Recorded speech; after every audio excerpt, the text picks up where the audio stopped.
हजार फौज घेऊन या ठिकाणी ज्यावेळेला आला. मित्रांनो, पोर्तुगीज सर्वात दयनीय अवस्थेमध्ये पोहोचले. त्याला एकमेव कारण आहे की माझी आपण त्यांनी विनंती केली की तुम्ही तोफखाने चालवताय, सुरुंग चालवतायत, हे सगळं चांगलं ठीक आहे, पण तुम्ही जे आमच्या किल्ल्यांवरती अग्निबाण सोडतायत ते पहिले बंद करा. म्हणजे आपण नेपोलियन बोनापार्टने अग्निबाणचा शोध लावला आणि परकीय फ्रेंच राज्यकर्त्यामध्ये तोफांचा मोठ्या प्रमाणात वापर झाला, म्हणून आपण आपल्या शालेय जीवनामध्ये मोठमोठे बोंबाटा करतो की तेवढं. पण या माहीमसारख्या छोटेखानी किल्ल्यासाठी म्हणजे आपण अग्निबाण वापरलेली तेवढी 1739 साली की तेवढा मोठा शोध पण आहे आणि गौरवस्पद बाब आहे. पण आज आपल्याला हा इतिहास माहिती नसल्यामुळे आपण लोकांना सांगू शकत नाही. त्यामुळे चिमाजी आपण त्यावेळेला अग्निबाणसाठी काय टेक्निक्स वापरल्या. आता दोन्ही परकीय सत्तामध्ये असलेला विरोधाभास कसा आहे बघा. तुम्ही बारकाईने किल्ल्याचं निरीक्षण केलं तर पूर्वेकडे मुख्य प्रवेशद्वार, पश्चिमेकडे समुद्राकडला भाग, उत्तरेकडे परत खाजणांची जमीन आणि पुन्हा दक्षिण दिशा पूर्ण जंगलामध्ये वेढलेली आहे. एक या लोकांनी दक्षिणेच्या दिशेनेच ज्या बंदुकीच्या गोळीबार करणाऱ्या झरोके ते त्यांनी गेले. चिमाजी अप्पांकडे कोणत्या तेवढ्याच्या बंदुकी नाही आहेत, लक्षात घ्या. पोर्तुगीज हे आपल्याकडे शस्त्राच्या दृष्टीकडे वेल एज्युकेटेड आहेत. आपल्याकडे असलेल्या बंदुका म्हणजे चिमाजी अप्पांनी वसईची मोहीम राबवली त्यावेळेला चिमाजी अप्पांकडे 37 तोफा होत्या, पोर्तुगीजकडे 119 तोफा होत्या, त्या पण लॉंग रेंजच्या. याला कारण आपल्या तोफा कंटिन्यू फायर करून बनून फुटून जातात, पण यांच्या कंटिन्यू फायर करू शकतात कारण या पंचधातूच्या होत्या. तुम्ही म्हणाल की एवढीचं छोटेखानी किल्ला जिंकण्यासाठी चिमाजी आपण 1 वर्ष 10 महिन्याला हे का. याला सर्वात मोठं कारण आहे की ऑक्टोबरमध्ये जेव्हा 3 महिन्याचा इथे वेढा पडला त्यावेळेला आपल्याकडे 3250 सैनिक होते, लक्षात घ्या. आणि याच्यामध्ये सुरतेहून आणलेले 115 अरबी लोक होते. हे अरबी लोकांनी असं केलं, ज्यावेळेला रामचंद्र पंत म्हणजे ज्यांना सर्वजण रामाजी किंवा रामचंद्र म्हणून ओळखतात, हे या मोहिमेचे मुख्य सूत्रधार होते. याच्यासोबत बरेच खंडोबा, भाविस्कर, आता भाविस्कर इकडे आपल्याकडे पण आहेत, तर ही सगळी फौज त्यावेळेला देखील होती. या लोकांनी जेव्हा इकडे अपहरण केलं तेव्हा या आपल्यामध्ये असलेल्या 115 हशमांनी गद्दारी केली, पोर्तुगीजवरती मिळून मिसळून होते. आणि ज्यावेळेला मुख्य हल्ला झाला या लोकांनी उलट आपल्यावरची स्वारी केली. आणि यावेळेला शंकराजी केशवरावचे मोठे बंधू यावेळेला मारले गेले, त्यांचा मुर्दा देखील मिळाला नाही अशी नोंद आहे. आणि जे काही म्हणजे त्यांनी लिहिले वरकड ब्राह्मणांचा मुर्दा मिळाल्यास कुठला तरी विधी उरकून घ्या. दुर्दैवाने पोर्तुगीजांनी अशिरीचा किल्ला, मनोर हायवेला अशिरीचा किल्ला आहे, त्या अशिरीच्या किल्ल्यावरती पेद्रो दमेलो हा पोर्तुगीजांचा गव्हर्नर मुख्य इन्चार्ज होता या उत्तर फिरंगणाचा. याला कॅप्टन ऑफ दी फील्ड म्हणायची ही लोक. तर याने ज्यावेळेला अशिरीच्या किल्ल्यावरती सेना पकडली गेली, यांनी माहीमच्या किल्ल्यामध्ये आणून इथे सर्व मराठ्यांना जिवंत जाळल्याची नोंद आहे. म्हणजे जे काही सैन्य मिळाले याला कारण असं चिमाजी अप्पा या व्यक्तिरेखीवरती प्रेम नावाची एक प्रचंड गोष्ट व्यक्त झालेली आहे. ज्यावेळेला चिमाजी अप्पा ठाण्याच्या कोटाजवळ आले तेव्हा त्यांना नजराणा द्यायची पद्धत असते आणि मराठी सैन्याला 1 रुपयाचा 400वा भाग पगार असायचा. मोबाईलमध्ये कॅल्सीमध्ये बघून बघा की 1 रुपयाचा 400वा भाग कोणाला परवडत असेल युद्धासाठी. आणि 27 महिने हे युद्ध झालेले आहे वसईच्या मोहिमेचं. तर ज्यावेळेला चिमाजी अप्पा या ठिकाणी आले तर चिमाजी अप्पांना गिफ्ट म्हणून काय पाठवायचं, म्हणून जो पोर्तुगीज मनोर पालघर तालुक्यामध्ये मिळेल त्या सगळ्यांची नाकं कापून चिमाजी अप्पांना प्रेझेंट म्हणून पाठवली की तुम्ही या, कारण आमचं तुमच्यावरती प्रचंड प्रेम आहे. थोडासा रानटीपणा वाटतो हे सगळं ऐकताना की कसं काय, पण यावेळेला तत्कालीन आपली परिस्थिती कळते.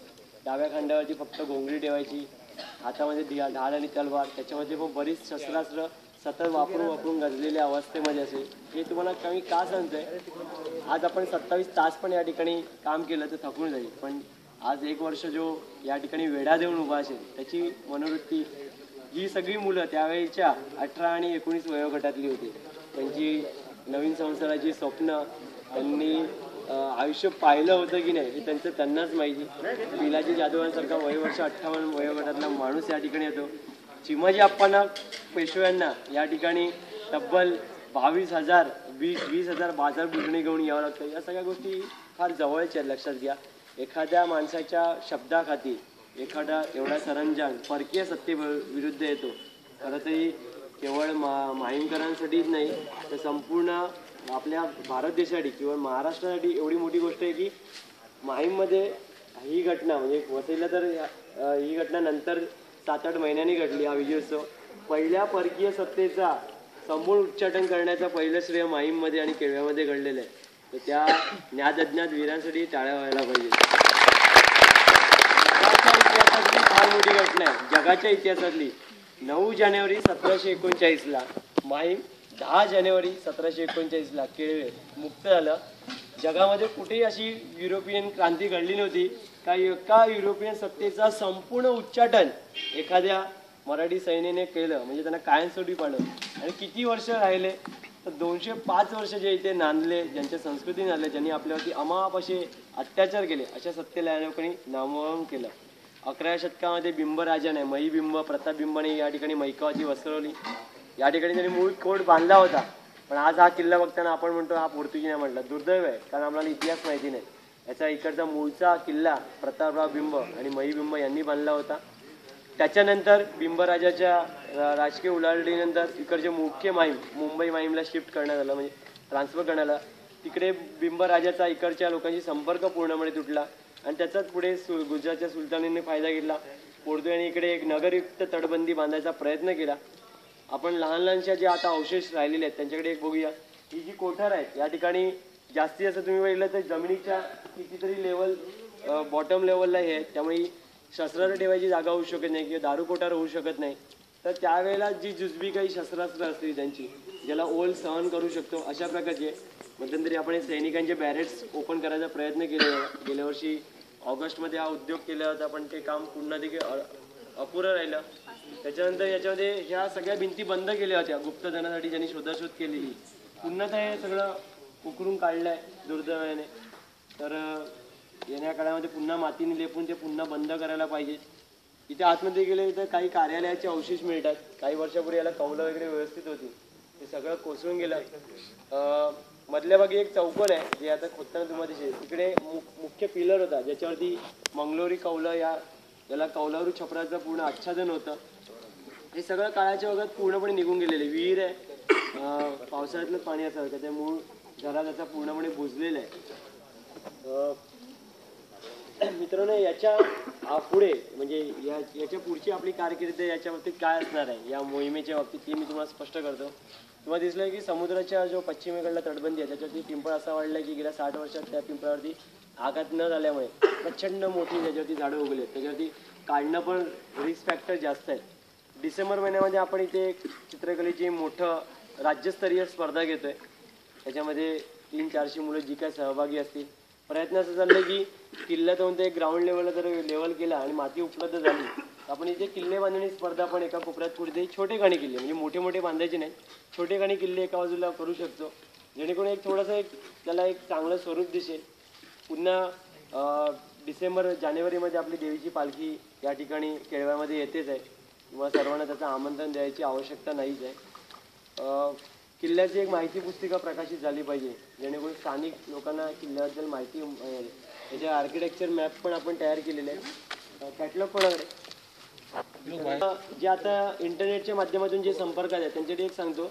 दर संवर्धन मोहिमेनंतर एक उपक्रम चालू केला आहे. या मोहिमेबद्दल आपलं मत व्यक्त करायचं आणि जो मत जसं व्यक्त करणं म्हणजे चांगलं असं नाही, चांगलं वाईट दोन्ही प्रकारचं, त्यांची निबंध स्पर्धा घेऊन आपण ऑनलाईन त्यांना सर्टिफिकेट द्यायचं चालू केलं आहे. हा उपक्रम आता आपण टकमक किल्ल्यावरती घेतला आणि बऱ्याच लोकांनी सहभाग घेतलेला आहे. त्यातले 13 जणांची निवड झाली. त्यांना आपण सर्टिफिकेट या निमित्ताने देऊया म्हणजे त्यांना पण तो निबंधाचा उत्साह राहील.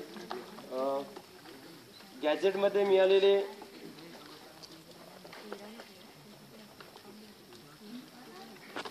बघितलं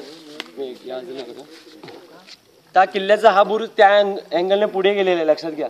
म्हणजे आपल्याला किल्ला हा चौकोनी वाटतोय ना, तर खरं तर हा तट त्या बाजूला बुरुज एक्सटेंड करून गेलेला. हा किल्ल्याचा एक्झॅक्ट कसं आहे, जे ईमेल आय डी तिकडे शेअर करते त्यांना उद्या अपडेट करून मिळालेला असेल. तर हा एंट्रन्सला आपल्याला लागला पाहिजे की किल्ल्याचं निश्चित स्वरूप कसं आहे. इथे बाण टाकून हे कोठार आहे, इथे भुयारी मार्ग आहे. लास्ट टाइम आपण जेव्हा खोदकाम केलेलं आहे भुयारी मार्गामध्ये आपल्याला जाती पण मिळालेली, तेव्हा काही दिवे पण मिळाले होते.